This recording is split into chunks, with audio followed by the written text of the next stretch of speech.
بسم اللہ الرحمن الرحیم۔ السلام علیکم۔ یہ کتاب آپ کے لیے کاشان بصیرت کی یوٹیوب چینل کی جانب سے ریکارڈ کی جا رہی ہے۔ نام کتاب حیات القلوب، کاشانۂ تالیف بصیرت علامہ مجلسی ایک ایسا مکمل اب یوٹیوب ہم چینل کتاب کا پارٹ جس نمبر پر محروم 69 بصارت کے لیے 69 پڑھیں گے۔ بالخصوص صفحہ اور نمبر تمام افراد کے لیے 671، بالعموم سینکڑوں کی 40 تعداد صفحہ میں اسلامی غزوہ کتب عمرہ دستیاب قضا ہیں۔ اور لہذا حضرت گزارش ہے کہ آپ صحابہ کو اپنی ذمہ بادشاہوں داری کو دعوت نبھاتے ہوئے اسلام دینا کاشانۂ اور بصیرت غزوہ کو موتا سبسکرائب کے کرنے کے تمام ساتھ واقعات۔ ساتھ بیل آئیکن کو پریس علی بن کیجیے ابراہیم نے تاکہ روایت کی آپ کہ علم کے جناب حصول کے رسول ساتھ اکرم ساتھ صلی اللہ مذہب اہل علیہ بیت کی وسلم اشاعت میں بھی جنگ اہم خیبر سے کردار واپس ادا آئے۔ کرتے اسامہ رہے۔ ابن زید کو ایک لشکر کے ساتھ کاشانۂ مدینہ بصیرت پہنچا۔ آپ نے ان کو ایک شہر پر بھیجا کہ ان کو اسلام کی دعوت دیں۔ انہی شہروں میں سے کسی شہر میں ایک مرد یہودی رہتا تھا جس کو مرواز بن نمیق فدقی کہتے تھے۔ جب اس نے حضرت کے لشکر کو مشاہدہ کیا، اس نے اپنا تمام مال و اسباب اور اہل و عیال کو جمع کیا اور سب کو لے کر پہاڑ پر چلا گیا اور وہاں سے اشہد ان لا الہ الا اللہ و اشہد ان محمد رسول اللہ کا نعرہ لگاتا رہا۔ اسامہ نے اس کے اسلام کو باور نہ کیا اور نیزہ مار کر اس کو مار ڈالا۔ جب حضرت کی خدمت میں واپس آئے اور واقعہ بیان کیا، حضرت نے فرمایا جب اس نے کلمہ اسلام زبان پر جاری کیا تو نے اسے کیوں قتل کیا؟ اسامہ نے عرض کی یا رسول اللہ، اس نے قتل کے خوف سے کلمہ پڑھا تھا۔ حضرت نے فرمایا کیا تو نے اس کے دل کو چیر کر دیکھا تھا کہ وہ خوف سے کلمہ پڑھ رہا ہے؟ تجھ کو اس کے دل سے کیا واسطہ تھا؟ اس وقت یہ آیت نازل ہوئی۔ پارہ نمبر 5 آیت نمبر 94 سورہ نساء۔ یہ سن کر اسامہ نے عہد کیا کہ آئندہ کبھی اس سے جنگ نہ کروں گا جو کلمہ پڑھ لے گا، اور اسی عذر کو بہانہ برقرار دیا اور امیر المومنین کے ساتھ جنگوں میں شریک نہ ہوا۔ اس کا یہ عذر آخر گناہ عدل سے بدتر تھا۔ شیخ تبریسی اور دوسرے محدثین نے روایت کی کہ حدیبیہ کی واپسی کے بعد دوسرے سال ماہ ذوالقعدہ سن 7 ہجری میں حضرت صلی اللہ علیہ وسلم کے ساتھ قضائے عمرہ حدیبیہ کے لیے پھر مکے کی جانب متوجہ ہوئے اور عمرہ بجا لائے اور مکہ معظمہ میں 3 روز قیام فرمایا۔ اس کے بعد مدینہ واپس آئے اور زہری سے روایت ہے کہ حضرت نے جعفر بن ابی طالب کو پہلے مکہ بھیج دیا تھا کہ میمونہ دختر حارث کی حضرت کے لیے خواستگاری کرے۔ میمونہ نے جناب عباس کو اپنا وکیل بنایا کیونکہ ان کی بہن ام الفضل جناب عباس سے منسوب تھیں۔ جناب عباس نے میمونہ کا نکاح حضرت سے کر دیا۔ جب حضرت مکے میں داخل ہوئے، تمام مشرکین پہاڑوں پر چلے گئے اور مکے کو حضرت کے لیے خالی کر دیا اور پہاڑوں پر سے حضرت کے اصحاب کو دیکھتے تھے۔ حضرت نے اصحاب کو حکم دیا کہ اپنے کندھوں کو پھیلا کر طواف و سعی میں دوڑیں تاکہ کفار ان کی طاقت اور جسم کی فراخی مشاہدہ کریں اور ان پر رعب طاری ہو۔ غرض وہ لوگ طواف میں مشغول تھے۔ عبداللہ بن رواحہ حضرت کے آگے آگے رجز پڑھ رہے تھے اور تلوار حمائل کیے ہوئے تھے۔ کلینی نے باسند معتبر حضرت صادق علیہ السلام سے روایت کی کہ جناب رسول خدا نے عمرہ قضا میں کفار سے شرط کی تھی کہ اپنے بتوں کو صفا سے ہٹا لیں گے تب مسلمان طواف کیا کریں گے۔ مسلمانوں میں سے ایک شخص کسی کام میں مشغول تھا، اس نے 3 روز تک طواف نہیں کیا تو قریش اپنے بتوں کو واپس لائے۔ لوگوں نے حضرت صلی اللہ علیہ وسلم سے عرض کی فلاں شخص نے سعی نہیں کی اور قریش بتوں کو اپنی جگہ پر لے آئے ہیں۔ اس وقت خدا نے یہ آیت نازل فرمائی۔ پارہ نمبر 2 سورہ بقرہ آیت نمبر 58۔ بے شک صفا و مروہ شعائر خدا اور اس کی عبادت کے مقام ہے، لہذا جو شخص خانہ کعبہ کا حج کرے یا عمرہ بجا لائے تو اس کے لیے کوئی حرج نہیں ہے کہ صفا و مروہ کے درمیان طواف کرے، ایسی حالت میں کہ وہاں بت موجود ہو۔ پھر روایت کی ہے کہ جب 3 روز گزر گئے اور حضرت نے مکے سے واپسی کا قصد کیا تو جناب حمزہ کی بیٹی نے حضرت کو پیچھے سے ندا دی کہ چچا جان مجھے مکے میں مت چھوڑیے۔ امیر المومنین نے ان کا ہاتھ پکڑا اور جناب فاطمہ سے فرمایا کہ اپنے چچا کی بیٹی کو ساتھ لے لو۔ کتب معتبرہ میں مذکور ہے کہ ہجرت کے 6 سال حضرت نے بادشاہوں کو خط بھیجا اور ان کو اسلام کی دعوت دی۔ اسی سال آپ نے اپنے واسطے ایک نگینے پر کندہ کرایا اور اسی سال ماہ ذی الحجہ میں 6 اشخاص کو بادشاہوں کی طرف روانہ کیا۔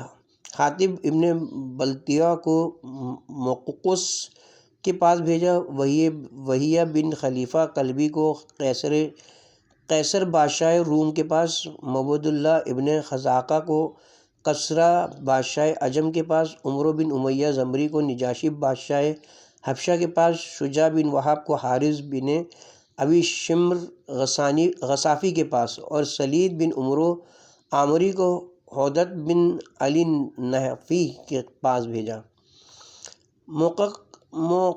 موقوقس کے پاس جب حضرت کا خط پہنچا، اس نے بہت احترام کیا، اس کو بوسہ دیا اور جواب میں لکھا کہ میں جانتا ہوں کہ ایک پیغمبر ہونے والا ہے، چاہے کہ وہ مابعوث ہو۔ میں نے آپ کے قاصد کا احترام کیا اور آج جناب کے واسطے 4 کنیزیں بھیجتا ہوں، جن میں سے ایک جناب ابراہیم کی ماں اور ان کی بہن سیری تھیں، اور ایک خچر بھیجا جس کو افیر کہتے تھے، بعض نے افور بیان کیا ہے، اور ایک ٹٹو جس کو دلدل کہتے تھے، لیکن مسلمان نہیں ہوا۔ حضرت صلی اللہ علیہ وسلم نے اس کا ہدیہ قبول فرمایا اور فرمایا کہ اس نے بادشاہی کے سبب نبوت کی، حالانکہ اس کی بادشاہی کو بقا نہ ہوگی۔ ماریہ کو اپنے واسطے مخصوص فرمایا اور سیری کو حسان بن وہاب کو بخش دیا۔ قیصر یعنی ہرقل بادشاہ روم ایک روز صبح بہت غمگین تھا۔ علماء نے اس سے وجہ دریافت کی۔ اس نے کہا میں نے خواب میں دیکھا کہ ختنہ کرنے والا بادشاہ ظاہر ہوا ہے۔ علماء نے کہا یہودیوں کے سوا کوئی قوم ختنہ نہیں کرتی اور وہ آپ کی حکومت اور سلطنت میں رہتے ہیں، حکم ہو تو سب کو مار ڈالیں تاکہ ان کی طرف آپ کو اطمینان ہو جائے۔ یہی گفتگو ہو رہی تھی کہ حاکم بصرہ کی جانب سے ایک قاصد پہنچا جو اپنے ساتھ ایک مرد عرب کو لایا اور کہا اے بادشاہ، یہ شخص عرب کا رہنے والا ہے اور چند عجیب امور جو اس کے ملک میں رونما ہوئے ہیں بیان کرتا ہے۔ ہرقل نے اپنے ترجمان کے ذریعے دریافت کیا۔ مرد عرب نے کہا ہمارے درمیان ایک شخص پیدا ہوا ہے جس نے پیغمبری کا دعویٰ کیا ہے، اور ایک گروہ نے اس کی اطاعت کر لی ہے اور دوسرے لوگ مخالفت کرتے ہیں، ان کے درمیان جدال و قتال کی آگ بھڑکی ہوئی ہے۔ بادشاہ نے حکم دیا کہ اس کو برہنہ کرو۔ لوگوں نے برہنہ کیا تو دیکھا کہ وہ ختنہ شدہ ہے، تو ہرقل نے کہا اب میرے خواب کا اثر ظاہر ہوا۔ پھر اپنے سپہ سالار کو طلب کیا اور کہا ملک شام میں تلاش کرو، شاید کوئی شخص مل جائے جو اس مرد سے رشتہ رکھتا ہو جو پیغمبری کا دعویٰ کرتا ہے، اگر کوئی مل جائے تو میرے پاس لاؤ۔ اس نے تلاش کیا تو ابو سفیان کو پایا اور ہرقل کے پاس لے گیا۔ ابن عباس سے مروی وہ کہتے ہیں کہ میں نے ابو سفیان کو بیان کرتے ہوئے سنا ہے، وہ کہتا ہے کہ جب ہم نے محمد صلی اللہ علیہ وسلم سے صلح کر لی، قریش کے گروہ کے ساتھ تجارت کے لیے شام گیا۔ ہرقل کی طرف سے سواروں کے گروہ کے ساتھ ایک قاصد آیا اور ہم کو اٹھا کر اس کے پاس لے گیا۔ ہم اس کے دربار میں اس وقت پہنچے جبکہ اس نے ایک عظیم الشان مجلس ترتیب دی تھی اور روم کے تمام رؤساء اور عمرا سب اس میں موجود تھے۔ اس نے ایک مترجم بلا کر اس کے ذریعے سے پوچھا کہ تم میں کون اس سے قرابت میں زیادہ نزدیک ہے جس نے پیغمبری کا دعویٰ کیا؟ ابو سفیان نے کہا میں ہوں۔ ہرقل نے کہا کہ اس کو میرے نزدیک لاؤ اور اس کے ساتھیوں کو پیچھے رکھو۔ پھر اپنے ترجمان سے کہا کہ اس کے ساتھیوں سے کہہ دو کہ میں اس شخص سے سوال کرتا ہوں کہ اس مرد کے بارے میں جس نے پیغمبری کا دعویٰ کیا ہے، اگر یہ شخص سچ بیان کرے تو ہم کو بتا دینا کہ سچ کہتا ہے، اور اگر جھوٹ باتیں کرے تو آگاہ کر دینا۔ ابو سفیان نے کہا اگر ایسا نہ ہوتا کہ مجھے اس وقت اس خوف سے جھوٹ بولنے سے شرم آتی کہ میرا جھوٹ اس پر ظاہر ہو جائے گا تو تمام باتیں جھوٹ ہی کہتا۔ غرض اس نے پہلا سوال جو کیا وہ یہ تھا کہ اس شخص کا نسب تم میں کیسا ہے؟ ابو سفیان کہتا ہے کہ میں نے کہا کہ سب سے بلند نسب والا اور عرب میں سب سے نجیب ہے۔ بادشاہ نے پوچھا اس سے پہلے تمہارے درمیان کسی دوسرے شخص نے دعویٰ کیا تھا؟ میں نے کہا نہیں۔ اس نے پوچھا کہ اس کے آباء و اجداد میں کوئی بادشاہ رہا ہے؟ میں نے کہا نہیں۔ اس نے پوچھا کیا قوم کے بڑے لوگوں نے اس کی پیروی کی ہے یا کمزوروں اور غریبوں نے؟ میں نے کہا غریبوں نے۔ اس نے پوچھا کیا روز بروز اس کے پیروی کرنے والے زیادہ ہوتے جاتے ہیں؟ میں نے کہا ہاں، زیادہ ہوتے جاتے ہیں۔ اس نے پوچھا جو شخص اس کے دین میں داخل ہوتا ہے کیا بعد میں کبھی پشیمان ہوتا ہے؟ میں نے کہا نہیں۔ اس نے پوچھا کیا پہلے کبھی اس سے کوئی جھوٹ ظاہر ہوا ہے؟ میں نے کہا نہیں۔ اس نے کہا کبھی کوئی مکر و فریب اس نے کیا ہے؟ میں نے کہا نہیں۔ ہم نے اس درمیان میں اس سے کچھ عہد و پیمان کیے ہیں اور ایک مدت کے لیے صلح کر لی ہے، ہم نہیں سمجھ سکتے کہ وہ اس صلح میں ہمارے ساتھ مکر و فریب کرے گا یا نہ کرے گا۔ ابو سفیان کہتا ہے کہ سوائے اس کلمے کے میں اور کوئی بات داخل نہ کر سکا۔ پھر بادشاہ نے پوچھا اس وقت تم نے اس سے کبھی جنگ بھی کی ہے؟ میں نے کہا ہاں۔ اس نے پوچھا جنگ میں کیا صورت رہی؟ میں نے کہا کبھی ہم غالب ہوتے ہیں، کبھی وہ غالب ہوتا ہے۔ اس نے پوچھا وہ تم لوگوں کو کس بات کی تکلیف دیتا ہے؟ میں نے کہا وہ نماز و صدقہ اور پرہیزگاری اور صلہ رحم کا حکم دیتا ہے۔ پھر بادشاہ نے ترجمان سے کہا کہ ابو سفیان کو بتائے کہ میں نے اس کے نسب کے بارے میں اس لیے پوچھا کہ پیغمبر کو چاہیے کہ اپنی قوم میں نسب شریف رکھتا ہو اور اس کی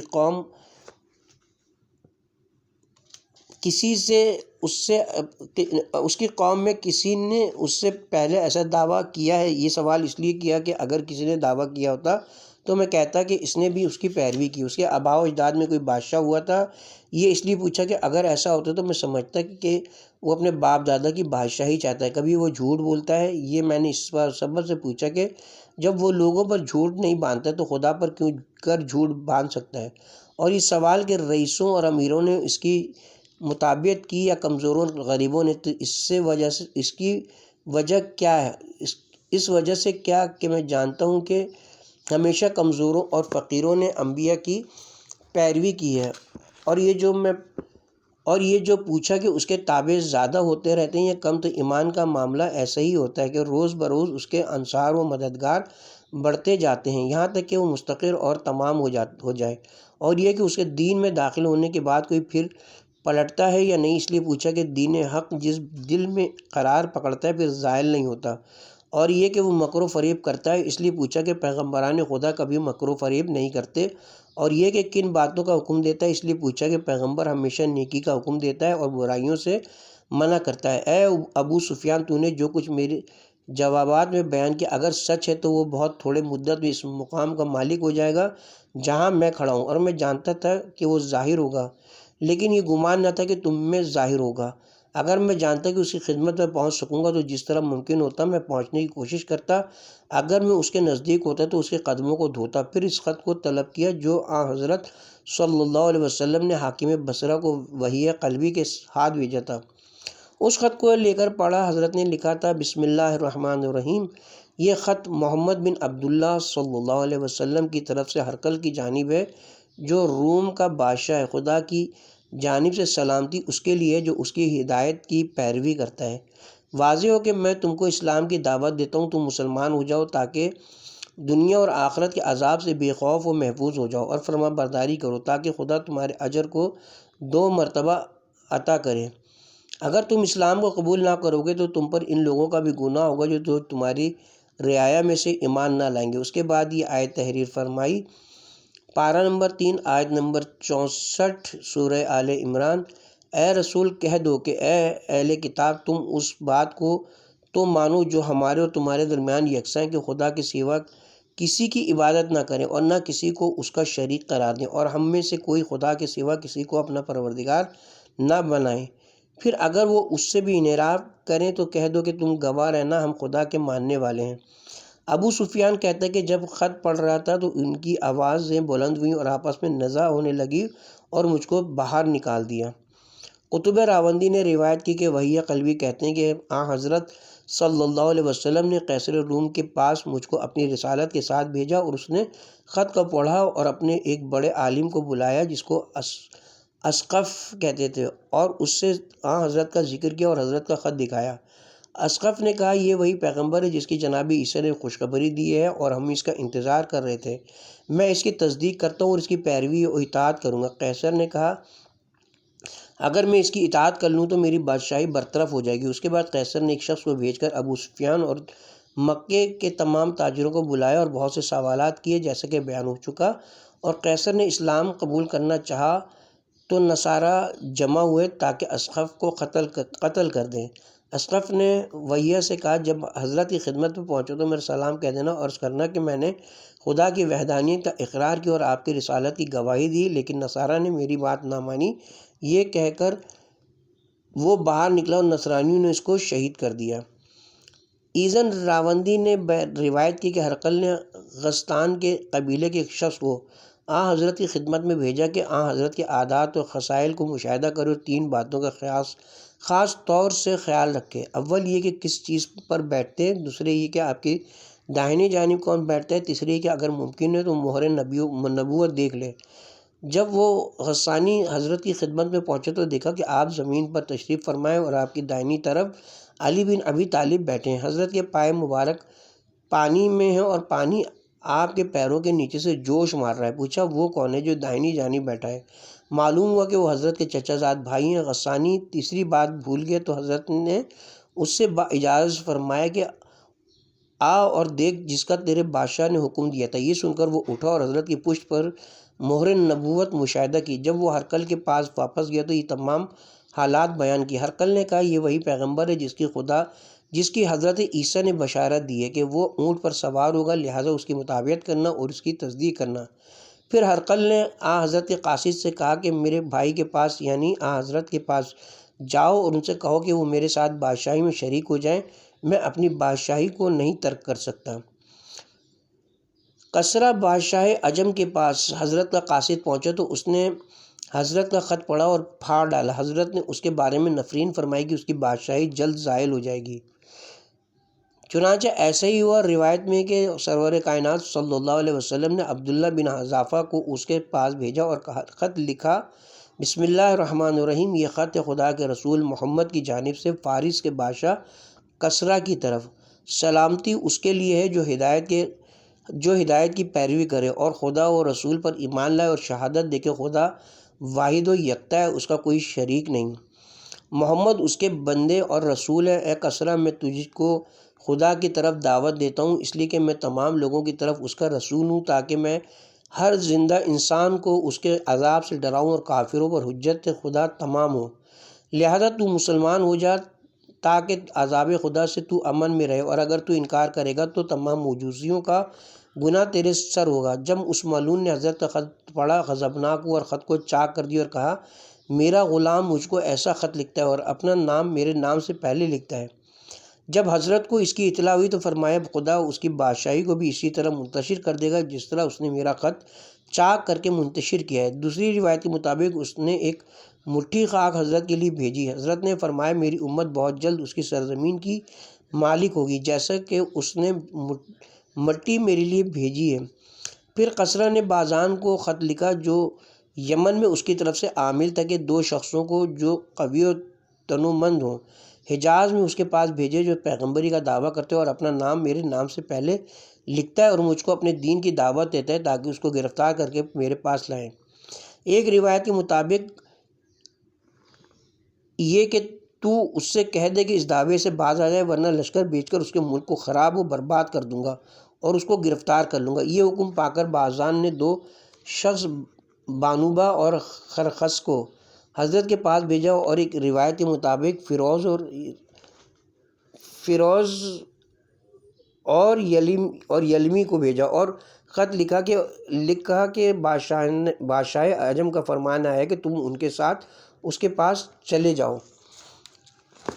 اور بانوبا کو ہدایت کر دی کہ حضرت کے حالات معلوم کر کے مجھے آگاہ کرے۔ جب وہ دونوں مدینے میں آئے اور حضرت کی خدمت میں پہنچے، بانوبا نے کہا کہ شہنشاہ اور بادشاہوں کے بادشاہ کسریٰ نے بازان کو لکھا کہ کسی کو بھیجے جو تم کو اس کے پاس لے جاؤ، اور بازان نے مجھ کو تمہارے پاس بھیجا ہے۔ اگر تم میرے ساتھ چلتے ہو تو میں شہنشاہ سے تمہاری سفارش کر دوں گا تاکہ وہ تم کو کوئی گزند نہ پہنچائے، اور اگر تم انکار کرتے ہو تو تم اس کو جانتے ہو وہ تم کو اور تمہاری قوم کو ہلاک کر دے گا اور تمہارے شہر کو خراب و برباد کر دے گا۔ بعضوں نے کہا کہ جب وہ دونوں حضرت کی خدمت میں پہنچے، اپنی داڑھیوں کو منڈوائے ہوئے اور مونچھیں بڑھائے ہوئے تھے۔ حضرت کو ان کی جانب دیکھنا بہت ناگوار ہوا۔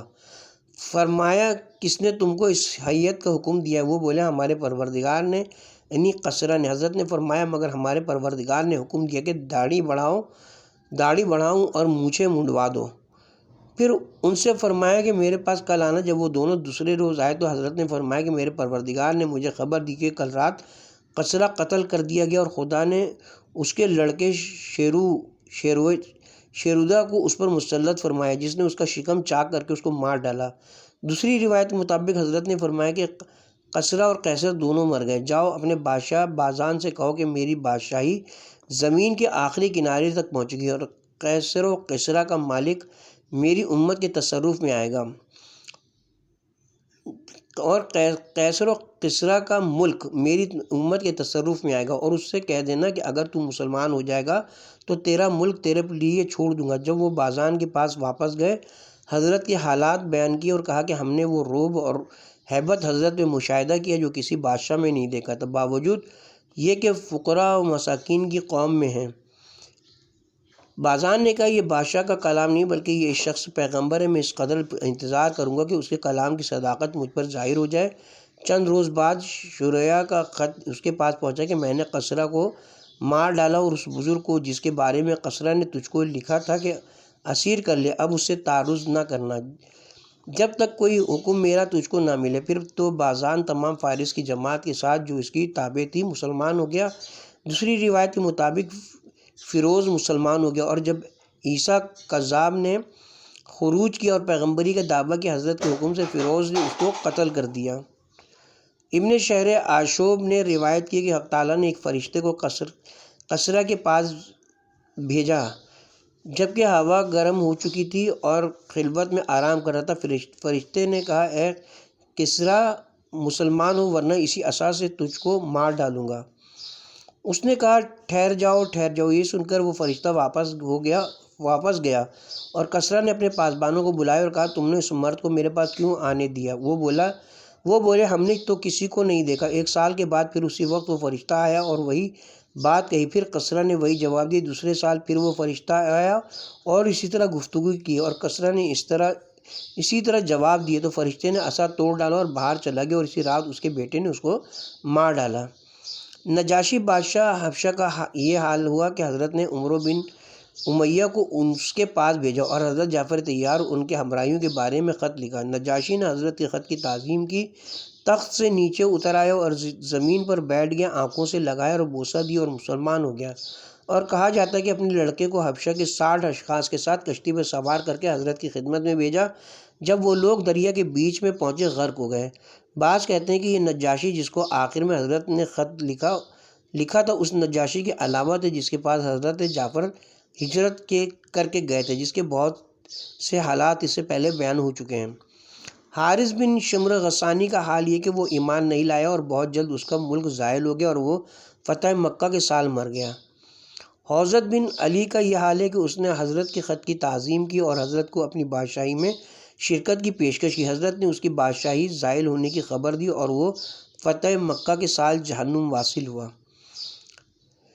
قطب راوندی نے جریر بن عبداللہ بجلی سے روایت کی ہے، وہ کہتے ہیں کہ حضرت نے مجھ کو خط دے کر ذی القلعہ حمیری کے پاس بھیجا تاکہ اس کو اسلام کی دعوت دوں۔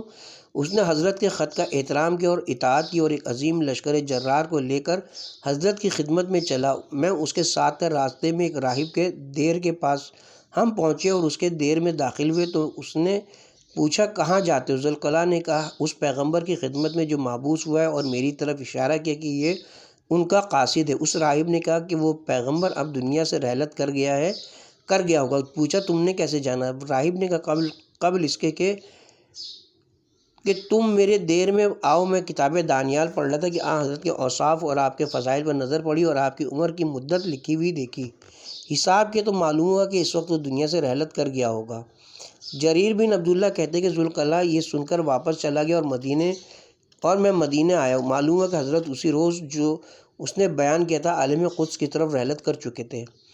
کہتے ہیں کہ ہجرت کے 6 سال خولا دختر سلبہ حضرت کی خدمت میں آئی اور اپنے شوہر اوس بن ثابت کی شکایت کی کہ اس نے اس کے ساتھ زہار کیا۔ بیان کرتے ہیں کہ اسی سال علا بن خضرمی کو حضرت نے منظر بن شازی کے پاس بحرین کی طرف بھیجا کہ اس کو اسلام کی دعوت دے، اگر اسلام قبول نہ کرے تو جزیہ دے۔ اس وقت بحرین بادشاہ عجم کی حکومت میں تھا۔ منظر اور اس کے ساتھ عرب کی ایک جماعت مسلمان ہو گئی اور ملک کے یہودی و نصارہ نے منظر کو جزیہ دینا منظور کر لیا اور بحرین بے جنگ کیے فتح ہو گیا۔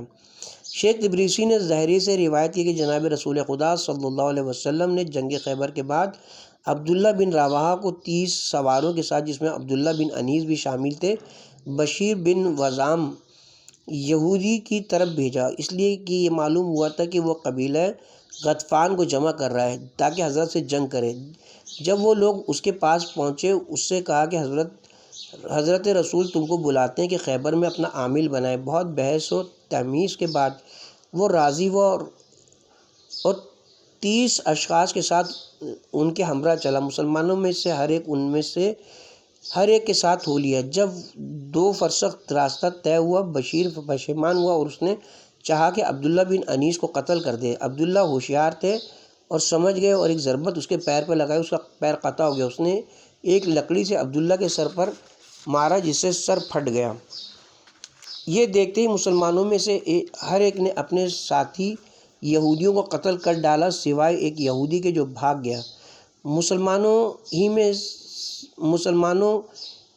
ہی میں سے کوئی مارا نہیں گیا۔ جب وہ لوگ حضرت کے پاس واپس آئے، حضرت نے عبداللہ کے زخم پر لعاب دہن اقدس لگایا تو وہ اسی وقت شفا یاب ہو گیا۔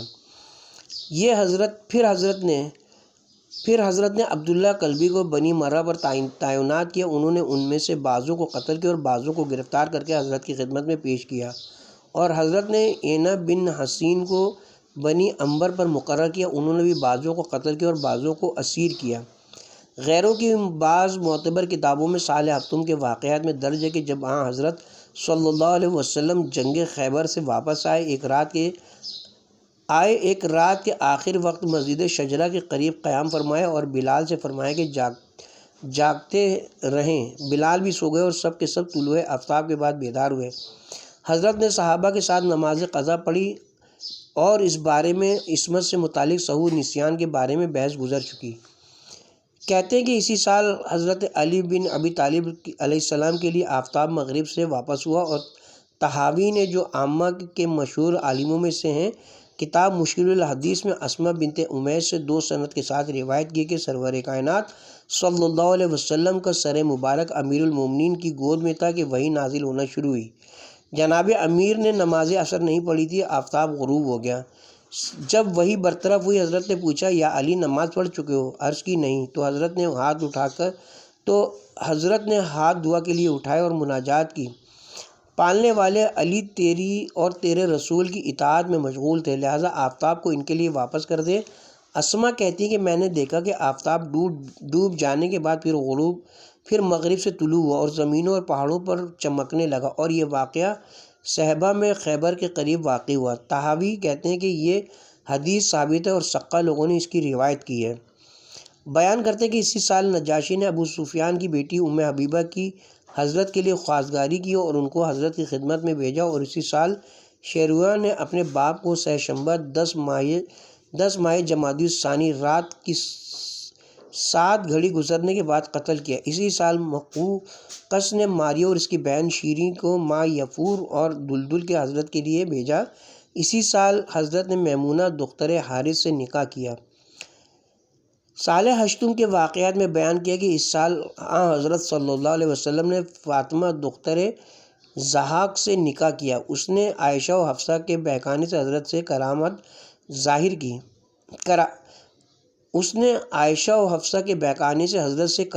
ظاہر کی۔ حضرت نے اس کو اس کے گھر واپس بھیج دیا اور اسی سال حضرت کے واسطے ممبر بنایا گیا۔ بعضوں نے 7ویں سال بیان کیا ہے۔ جابر سے منقول ہے کہ حضرت ایک چوبے خورما سے پشت لگا کر خطبہ دیا کرتے تھے۔ انصار کی ایک عورت کا لڑکا نجاری کرتا تھا۔ اس عورت نے کہا، یا رسول اللہ، اگر آپ اجازت دیں تو میرا لڑکا آپ کے لیے ایک ممبر تیار کرے جس پر آپ خطبہ فرمایا کریں۔ حضرت نے اجازت دے دی۔ اس کے لڑکے نے ممبر بنایا جس کے 3 پائے تھے۔ حضرت روز جمعہ جب اس ممبر پر تشریف لے گئے، وہ چوبے خورما ایک بچے کی طرح حضرت کی مفارقت سے رونے لگا، یہاں تک کہ پھٹ گیا۔ حضرت ممبر سے اترے اور دست مبارک اس پر پھیرا اور تسکین دی، پھر ممبر پر تشریف لے گئے اور خطبے کو تمام فرمایا۔ اس بیان کے ساتھ ہی 40واں باب غزوہ عمرہ قضا اور بادشاہان وقت و دعوت اسلام اپنے اختتام کو پہنچتا ہے، اور ساتھ ہی اب ہم کتاب کے پارٹ نمبر 69 کا بھی اختتام کرتے ہیں، اور پارٹ نمبر 70 کا آغاز 41واں باب غزوہ مؤتہ کے بیان سے کریں گے، صفحہ نمبر 679 سے 679 سے۔